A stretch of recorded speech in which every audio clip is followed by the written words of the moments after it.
တိုင်းနိုင်ကြည့်နေလို့ရှိရင်နော်ဒီခွေးကပုတ်တာပဲတော်ကြအေးဖြစ်တာပဲဘလဘွားကျဲသွားတာပဲဆိုတော့ရှိပါများတဲ့အခါကျတော့သူ့သဘောအကုန်မပေါ်လာဘူးဒီမှာလည်းဓမ္မတို့ဝေဒနာကိုရှုလိုက်ပြီဆိုမှပြန်ဝေဒနာဒီကားလို့ဆိုရင်ကျုပ်ဟာအနိစ္စပါပဲကျုပ်ဟာဒုက္ခပါပဲကျုပ်ဟာအနတ္တပါပဲကျုပ်ဟာအတုပပါပဲဆိုတာသူကပဲပြောပါလိမ့်မယ်ဘုန်းကြီးကအကူကြီးတာမှတ်ပါဘုန်းကြီးကအကူကြီးပါဓမ္မတွေကသေသေးချာချာမြင်ကြပါလိမ့်မယ်သေချာမယ်တော့ဘုန်းကြီးတို့ဓမ္မတွေသူကဒုက္ခသစ္စာရှိဓမ္မတွေညာကမဲ့ကသစ္စာဆိုတဲ့သောတပတိမဲ့သဂရဂမိမဲ့အနာဂမိမဲ့ရတ္တမဲ့ဆိုတဲ့မလေးခုကိုဓမ္မတွေပါရမီလိုက်တခါတည်းပြီးဒီကလာရသွားလို့ရှိရင်ဖြင့်ဩအိုပွဲတွေရောငိုပွဲတွေရောငွဲပွဲတွေရောပွဲပွဲတွေရောဆိုတာဒီအကုန်သတ်သိမ်းပါလေအဲ့တော့သံဃာဝိဟာစိတ်ဓာတ်ဧကံရမယ်လို့ဆုံးဖြတ်ချက်ချကြပါအဲ့တော့ရဟန်းကိုရမေကြီးကတော့သူတာဝန်ခန္ဓာကမင်းတို့ကွာတဲ့ဒီဝေဒနာနုပဒနာလုပ်တဲ့ဓမ္မတွေဆိုရင်သောကဆိုတဲ့ဆိုရင်အကုန်ချုပ်ငိမ့်ပါလေဘုရားသာဝတ္တမျိုးဆိုမျိုးခမောမှုဆိုတာကရှိကြသေးတယ်ပေါ့ရှိပါဘူးအဲ့ဒါဂရိဒံခီးမရောက်သေးလို့ဗာရရောက်တဲ့ခါကျတော့အဲ့ဒီသောကလည်းပျောက်ပါလိမ့်မယ်တဲ့ပရိဒေဝလည်းပရိဒေဝဆိုတာငိုကြွမှုတို့ကိုလည်းလွန်မြောက်ပါလိမ့်မယ်သောကပရိဒေဝနာသမတိဒုက္ခတွေကိုဖြတ်အိုရဒုက္ခနာရဒုက္ခသေရဒုက္ခတွေဒုက္ခတွေရောဒေါမနတာတွေရောအထင်မှာရတာအကုန်ချုပ်သွားလိမ့်မယ်ကွာတခါကြီးလေညာယကအဓိကမာတဲ့ညာယကနိဗ္ဗာန်ကိုအဓိကမာရရာရင်ကျုံးခါတဲ့ဟောတိဘုရားဖြစ်ပါလိမ့်မယ်ကွာဒါကြောင့်ဓမ္မတွေဓမ္မသာလည်းအားငယ်ကြဆိုတာချက်လက်ကွက်တစ်ခုမှမပါဘူးအဲ့ဒါဒီဓမ္မတွေခံကောင်းလိုက်တာဆိုတာတော့ဘုန်းကြီးတို့ပြောချင်ပါတယ်တဲ့ဘယ်လောက်ကြည့်အောင်ခံကောင်းလို့ဆိုတော့ခင်ဗျားတို့ဘိုးတွေဘွားတွေသေပြေပစ္စည်းကုန်ကြညာတော့လေဒီလိုလက်တွေ့တရားရမသွားရှာကြဘူးတရားသင်ရလက်တွေ့တခါတည်းခန္ဓာကိုယ်ရဲ့ညာရောက်ပြီးကြလားအခုပဲ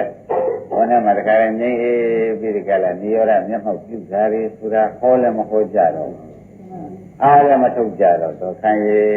ကျုံသွားရသုံးသွားကြရဘူးအဲ့ဒါဒီဓမ္မတွေမှာတော့ပြန်ကံတုညာတုဘုံတုတဘာတုတွေ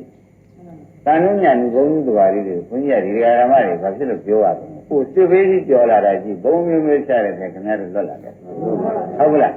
သဒ္ဒနာဆိုတာဒီသဒ္ဒနာဆိုတာများဓမ္မတွေသူတို့ပြလိုက်တဲ့သဒ္ဒနာဆိုတာများကြီးတစ်ခုရန်တော့တစ်ခုရန်တော့တစ်ခုနဲ့ကြားမှာလက်ဟန်းတော့ပါကွာတခါအကုန်ပြစ်အဲ့ဒီတည်းကလည်းကတ်ကြီးတွေပြောရတာဩဒီလိုတရားလူဒီလိုဆရာလူနဲ့သူ့ကိုကြုံဖို့ကြံရတာပဲဆိုတာဘုန်းကြီးပြောတာကနည်းပါသေးတယ်ခင်ဗျားရဲ့ကြံရတာကဒီတဲ့ဖုတ္တနေပါတယ်အဲကြောင့်အမှန်တန်ဘုံကံရှိတဲ့ဓမ္မတွေမခါကောင်းခွင်ကောင်းကျုံရတခါဒီဓမ္မတွေဟူတော်တွေပါတွေတခါလဲမြို့နဲ့ဝေးပြီးတခါလဲနေတဲ့နေရာတွေမှာအခုခါသာနေကြမယ်ဆိုလို့ရှိရင်တော်ဆိုရကတမျိုးမျိုးဆိုရကသွားလိုက်တဲ့ကတမျိုးနဲ့ညတနေရာအဲ့လိုတနေရာရွှေ့လို့ဒီဟာတွေနဲ့ရှင်ကုန်အဲ့ဒါတွေလည်းအခုအကုန်လွတ်ကျွတ်ပြီးကြလားဩတို့အေးဆိုခြင်းနဲ့သဘောတရားကြီးတာနဲ့ကိုးစားရအားထားရအလုပ်လုပ်ပြီးကြလားဆရာကောင်းတဲ့လည်းတွေ့ညာဆိုတာလေဆရာသမားပြောလိုက်တယ်ဆိုတဲ့ဓမ္မတွေသင်ပြန်မြန်ပြန်မရှိအောင်မပြောရဆိုတဲ့ဆရာသမားနဲ့တွေ့နေတော့ဟောတို့ဒီဘဝကျွတ်ထိုက်တယ်ဒီဘဝဘုရားကိုရမြတ်ကြီးဟောတဲ့တရားတွေဘုန်းကြီးတို့ကတပူမရင်းဟောပြန်တော့ခင်ဗျားတို့တန်တယ်ဘုရားပွင့်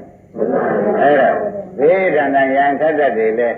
ကျော်သွားပြီလာနိုင်သေးတယ်တရားလူတရားမြတ်ဆိုတဲ့ဘုရားတရားတော်နဲ့တွေ့ရသေးတယ်ဆိုတော့